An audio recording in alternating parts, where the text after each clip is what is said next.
다윗의 믿음. 오늘 이 다윗은 이제 정비를 하는 가운데 있습니다. 계속 지금 찬양하는 자를 세우고 제사장을 세우고 이제 그 지금 나라를 통치를 하는데 그 기반 조직들을 하나씩 하나씩 갖춰가는 거예요.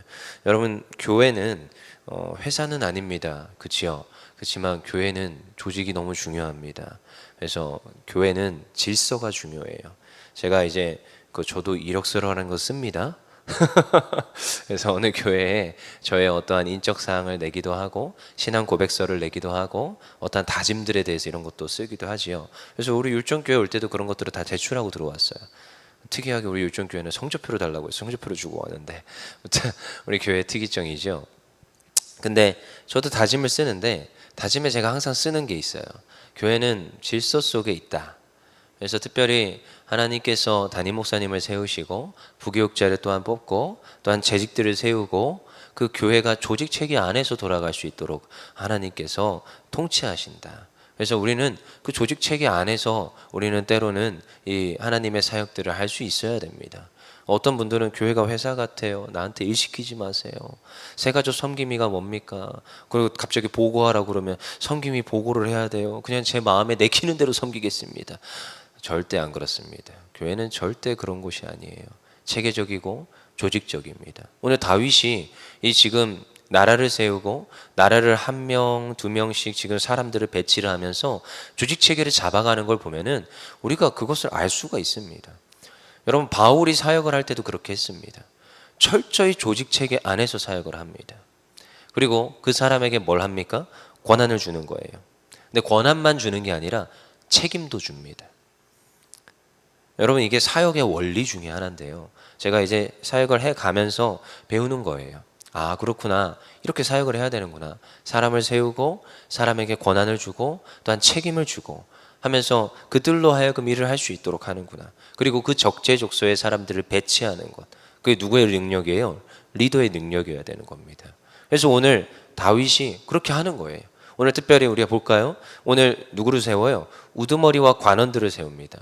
행정 조직을 정비하는 거예요. 그전에는 교회에 맡은 그 관원들, 특히 제사장들을 세우고 찬양할 자들을 세우고 이런 모습들을 보였다면 이제 이 나라의 지금 군부와 행정부를 지금 세워가는 거예요. 너무나도 중요한 거지요.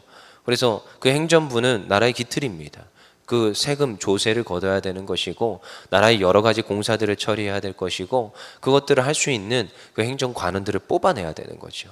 근데 어떻게 뽑느냐? 되게 재미있게 뽑습니다. 우리 27장 1절 한번 읽어볼게요. 시작. 이스라엘 자손의 모든 가문의 우두머리와 천부장과 백부장과 왕을 섬기는 관원들이 그들의 숫자대로 반이 나누이니 각 반열이 24,000명씩이라 1년 동안 달마다 들어가며 나왔으니. 어떻게 했다고요? 지금 1년 동안 지금 각 반을 나누는데 어떻게 해요? 24,000명씩 한 달씩 담당하게 한 거예요. 그러니까 지금 총 28만 8천 명인데 그걸 12대로 나누는 거죠. 12대로. 그래서 그 지금 26만 4천 명은 예비군으로 두고 나머지 2만 4천 명은 지금 현재 복무하는 한 달 동안 복무하는 군대로 기용을 하는 겁니다. 여러분, 이들이 지금 나라를 정비하고 나라를 지켜내야 되는데 지금 튼튼하게 지금 나라를 지켜내야 되는데 어떻게 해요? 지금 12분의 1로 나눠 가지고 지금 정비를 하는 거예요. 여러분, 사실 이게 말이 안 되는 지금 조직 체계인 거죠. 제가 봤을 때는. 여러분, 지금도 저도 군대를 갔다 왔습니다. 근데 군대는 이 병력 유지가 굉장히 중요합니다. 그래서 저도 이제 인사행정본과에 있었기 때문에 그 특별히 휴가권과 재정권을 가졌어요, 제가. 되게 세죠. 얼마나 제가 셌을지 기억나시겠습니까? 대대에서 노른자 위 그 보직을 딱 차지한 거예요. 병사 중에서도 셌고요. 나중에 하사관 진급하고 나서도 셌습니다. 그러니까 상사나 대위들이 저한테 와서 고개를 조아렸어요. 좀 이런 표현 좀 그렇게 거시기 한데 저한테 부탁을 항상 했어요. 음료수를 사와서 휴가 제때 나갈 수 있도록 잘 결제해줘라. 왜냐하면 조금만 딜레이가 돼도 휴가 잘리는 경우가 생기거든요. 한 달 전에 빨리 들어가야 돼요. 간부도 그렇고 병사도 그래요. 동일해요. 왜냐하면 그 주간에 병력 유지 현황이 있습니다. 그래서 80% 이상 그 병력을 유지를 해줘야 돼요. 그러니까 20% 이상 휴가를 못 나가는 거죠. 아무리 나가고 싶어도. 그러니까 일주일 안에 얼마든지 나갈 수는 있는데 누가 나가든 상관은 없습니다. 주요 보직 빼고 작전 담당관이나 대대장님 빼고 주요 보직 빼고 인사 담당관 이런 사람들 빼고, 근데 나머지 보직에서는 누가 나가도 상관은 없어요. 사실은 주요 보직 아니면. 근데 80% 이상을 유지를 해줘야 되는 거죠. 그러니까 너무 중요한 거예요. 근데 지금 여기 보세요. 지금 군대 병력과 행정관들을 지금 이 유지를 하는데 어떻게 해요?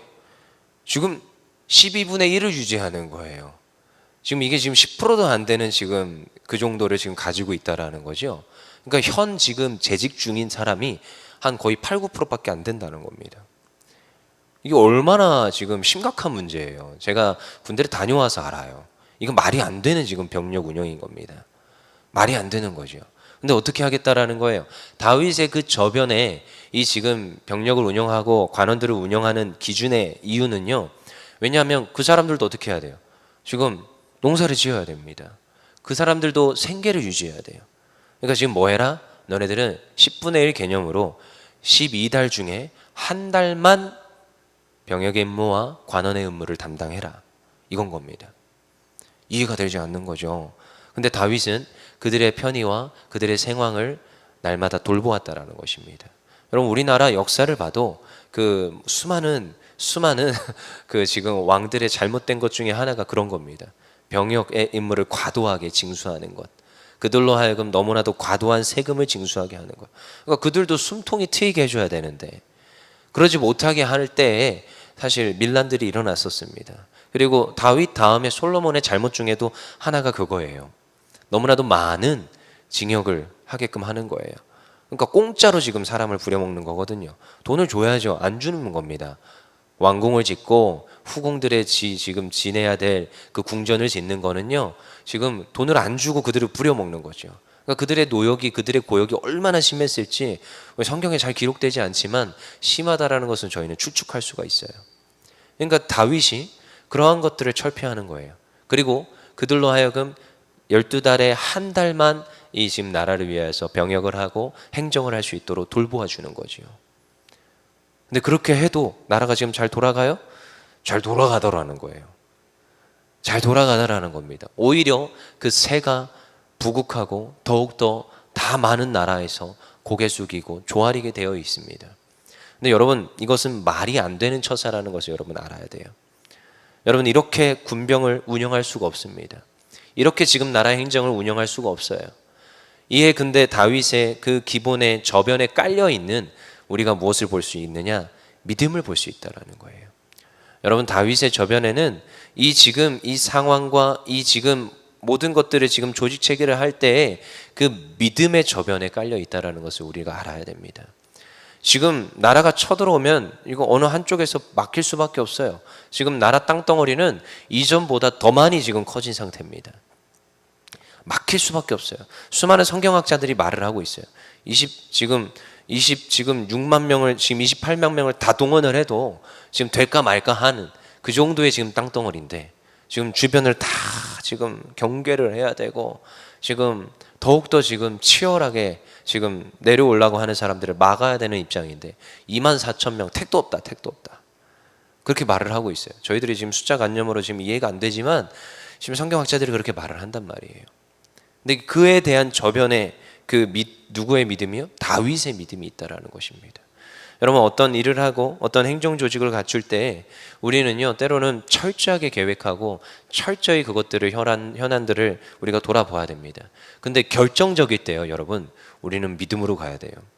여러분, 지금 여름 행사들이 지금 계획되고 지금 준비되고 있습니다. 지금 이제 당장 이번 주부터 이제 유치부 이제 성경학교가 시작을 하는데요. 지금 이번 주를 시작하여서 이제 8월 중순까지 계속 이제 사역들이 진행이 돼요. 그럼 이때 너무나도 중요한 게 있어요. 기도의 자리. 기도를 해야 돼요. 믿음이 중요하더라는 거예요. 여러분, 우리가 철저히 준비했습니다. 전도도 했고 수많은 사람들에게 같이 합시다 라고 합니다. 그건 참 신기하죠. 제가 이때까지 제가 횟수로 따져보니까 한 15년 사역했더라고요. 근데 이때까지 사역을 하면서 한 번도 네 가겠습니다 이러는 사람도 못 봤어요. 수련회를 많이 데리고 갔겠죠. 제가 수련회 이때까지 한 번도 수련회 쉰 적이 없는 것 같아요. 매년 늘 그냥 정례 행사예요. 겨울에도 가고 여름에도 가고 겨울에 또 가고 또 여름에도 가고 정례 행사인데 한 번도 네 가겠습니다 이렇게 말하는 이들을 제가 만나본 적이 없습니다.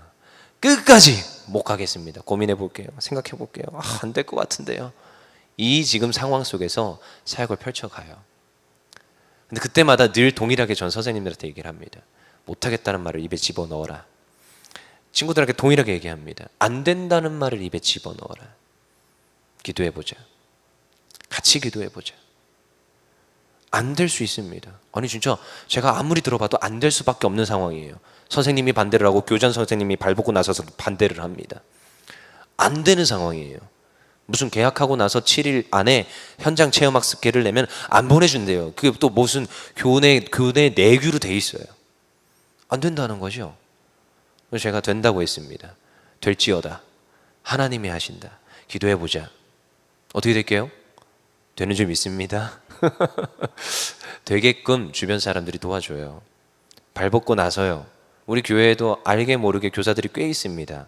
실제로 현직에 근무하는 교사들. 다 발벗고 도와줍니다. 다 알아서 되게 되어 있습니다. 누가 도와주셔야 돼요? 하나님이 도와주셔야 돼요. 이때까지 늘 그랬어요. 늘. 지금도 여전히 어제도 저한테 누가 와가지고 못하겠다고. 선생님 중에 한 명이 또 누가 와가지고 저한테 또 못해. 그래 넣어둬라. 괜찮다. 하나님이 기도하자. 하나님께 기도하자. 우리가 하나님 앞에 우리의 믿음을 지키자. 그리고 가는 날까지 안 된다는 말을 집어넣고 애써서 우리가 하나님 앞에 기도하며 하나님의 도우심을 구하자. 그랬을 때 어떻게 해요? 하나님의 도우시는 역사가 있는 점 있습니다. 그리고 우리는 그것을 위하여서 믿음으로 선포하며 애써서 잘 준비하면 돼요. 우리의 해야 될 역할이 무엇입니까? 더욱더 잘 준비하고 아이들이 양육하고 그리고 부모님들의 역할이 무엇입니까? 밀어넣는 거예요. 아이들이 가기 싫다는데 아이들의 말을 존중하여서 그래 너 가지 마라. 그런 게 어디 있습니까?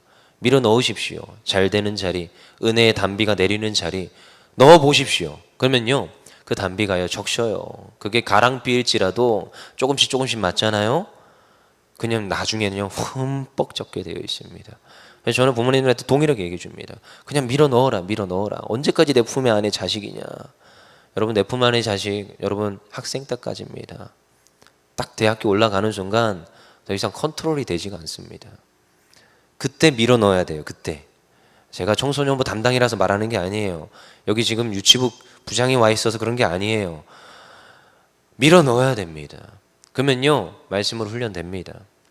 제 딸내미도 밀어넣어야 되는 거예요. 그럼 아이가 어느 날 시편을 외우고 있어요. 어쩌고 저쩌고 중얼중얼 저녁에 나도 몰라 저도 못 외워요. 근데 애가 외우고 있어요. 그런 날이 있습니다. 이게 믿음이에요. 안 될 것 같다고요? 인간의 생각이죠. 못할 것 같다고 인간의 생각입니다. 이때까지 저의 그 모든 생각과 저의 모든 그 관념들을 깨부시는 거는요 믿음이더라고요. 하나님을 믿었을 때 하나님이 깨부세요. 그리고 하나님께서 하십니다. 우리의 가정에 문제 있습니까? 우리의 모든 지경의 모든 조직과 어떠한 체계와 어떠한 삶의 터전이 있습니까? 그것도 하나님께 맡기는 거예요. 그럼 이상하죠? 내가 여력이 안 됩니다. 재정의 여력이 안 될 수 있고요. 힘의 여력이 안 될 수 있고요. 인적 자원의 문제일 수도 있습니다. 하지만 하나님께서 그 모든 걸 초월하셔서 지켜주시고 그것들을 해결하게끔 하시고 뛰어넘게 하십니다. 이게 믿음입니다. 여러분 천사가 부러워하는 게 뭔지 아십니까? 그 믿음입니다. 인간에게 밖에 없는 것. 하나님께서 일하시는 원리 중에 하나인데요. 믿음이더라는 거예요. 성경에 놀라운 말씀이 있습니다. 그 작은 믿음이 뭐까지요? 저 산을 들어 옮긴다. 여러분 우리의 믿음입니다. 우리가 누구를 신뢰할 것이냐, 우리가 누구를 의지할 것이냐. 오늘 다윗은요 이런 말도 안 되는 지금 행정체계를 하고 지금 24,000명 가지고 지금 각 조를 나누고 한 달만 지키게 하는 이런 일들을 하지만 그의 저변엔 누구에 대한 믿음이 있어요? 하나님에 대한 믿음이 있더라는 거예요. 하나님께서 이것을 하실 것이다. 이 나라를 하나님께서 세우셨으니 나를 이 자리에 세우신 분도 하나님이시니 하나님께서 하실 것이라는 강력한 다윗의 믿음이 있더라는 거예요. 여러분 다윗이요 이 왕의 자리에 오르기까지 쉽지가 않았습니다. 여러분 아시지요? 저는 제가 제일 이해할 수 없는 것 중에 하나가 다윗이 헤브론에 머물 그 7년 6개월의 그 때입니다. 저는 이해를 할 수가 없어요. 사울이 죽었습니다. 지금 11지파가 저쪽으로 넘어가 10지파가 저쪽으로 넘어가 가지고 지금 사울의 그 아들을 지금 따르는데 지금 다윗에게 오지 않습니다. 근데 정통성은 누구한테 있어요? 사무엘이 다윗에게 와서 기름 부었단 말이에요. 정통성이 지금 다윗에게 있습니다. 누가 봐도 하나님께서 세우신 왕은 다윗이에요. 그렇지만 아니 병력도요. 어쩌면 그 지휘할 수 있는 뛰어난 나가서 전쟁에서 이길 수 있는 것도 다윗이에요. 그렇지만 다윗은 머뭅니다. 헤브론에서 가만히 있습니다. 그게 뭐예요? 다윗의 믿음이에요. 하나님이 하시리라. 이해될 수 없는데 이 다윗의 믿음은 정말로 놀랍습니다. 그리고 시편을 자세히 들여다보세요. 너무나도 쉽지요. 근데 시편을 자세히 들여다보세요. 하나님에 대한 믿음 아니면 설명이 되지 않는 그의 찬양들이 넘쳐납니다. 오늘 또한 역대상 27장에서도 이 다윗의 믿음이에요. 그 군대를 그 지금 행정들을 24,000명으로 딱 지정할 수 있었던 것은 다윗의 믿음입니다. 오늘 우리의 믿음은 어떠합니까? 하나님을 신뢰합니까? 하나님께 맡겨드릴 수 있습니까? 어쩌면 나의 생각과 나의 의지와 나의 노력과 내 가진 것으로 어떠한 문제를 해결하고 우리의 가정과 우리의 지경을 통치하려고 하지 않습니까? 우리의 믿음이 하나님 도와주시옵소서. 이 믿음으로 한 걸음 나아가길 원합니다. 하나님 우리의 삶을 통치하여 주시옵소서. 하나님 제가 하는 그 사역 가운데 기름 부어 주셔서 내가 할 수 없는 영역입니다. 하나님 저에게 은사를 주시옵소서. 저에게 하나님 부어주시는 성령의 은사를 더하셔서 이 모든 걸 감당하게 하여 주시옵소서. 그러한 믿음이 우리에게 넘쳐나야 될 줄 믿습니다. 기도하겠습니다.